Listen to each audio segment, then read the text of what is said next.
Our top story this evening, New Zealand have posted 251 runs at the loss of 7 wickets. Both spinners, Varun Chakravarti and Kuldeep Yadav, performed brilliantly, taking 2 wickets each, and they contributed heavily to the downfall of New Zealand batters. Despite the good bowling performance, India's fielding has been sloppy. 4 catches were dropped in this particular innings. That's the latest as far as this final match in the Champions Trophy is concerned between India and New Zealand. Let's talk more about this. I'm joined by Vedam Jaishankar, sports journalist on the broadcast. Vedam, good evening, namaskar. Quite a target set there, quite a restrictive target, in fact, if I may say so, by India for New Zealand. 252 is what India is now targeting. What is your take on this New Zealand innings? It was a good start for the Indian bowlers, but quite sloppy from there on. Actually, if you look at the New Zealand innings, their start was spectacular. So was their finish. It was in between that they really struggled. Yeah.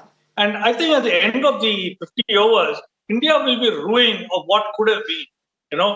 At times, especially at the start of the innings, it looked like one of those Macbethian things like no man or woman born shall catch a Kiwi today. The number of catches that they drop, catch after catch. I've never seen an Indian fielding side, drop so many catches. But at the end of the day, I think 250 is a score that you can milk. They don't have the kind of spinners that India have. They don't have a wrist spinner. Santner is a danger man. Not so much the other 2 spinners, Ravindra or Phillips. They're not so much of a challenge or even Bracewell. But Santner would be the challenge. And as long as they keep Santner, keep him away from there and milk the other bowlers, this should be an easy target. But again, we need to get some sort of a start right at the beginning, because when the ball is new and hard, that is when runs are easier to get, as we saw when New Zealand batted first. But if at the start somebody had said that, you could get the New Zealanders for 250, I think India would have settled for it. But when you look back at what has happened today, I think if all the catches had been taken, maybe New Zealand would have been all out for about 170 or 180. That's right.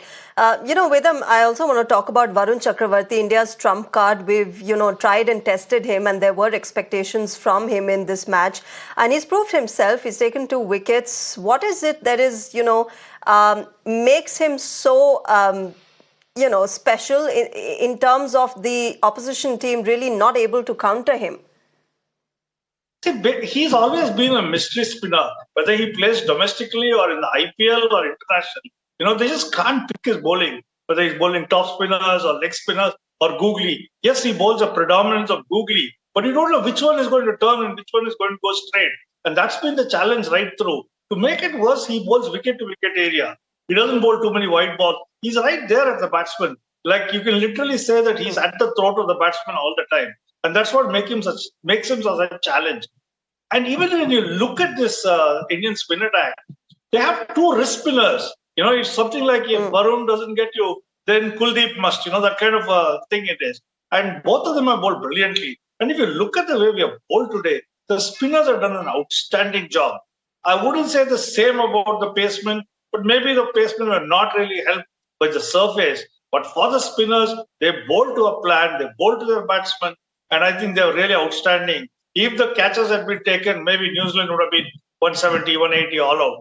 But the catches were not, quite a few catches were dropped. Yeah. Like you said, the initial stage is 4 to 5. Yeah, I guess that's the number. And for an international team, dropping 4 to 5 in one match is quite incredible.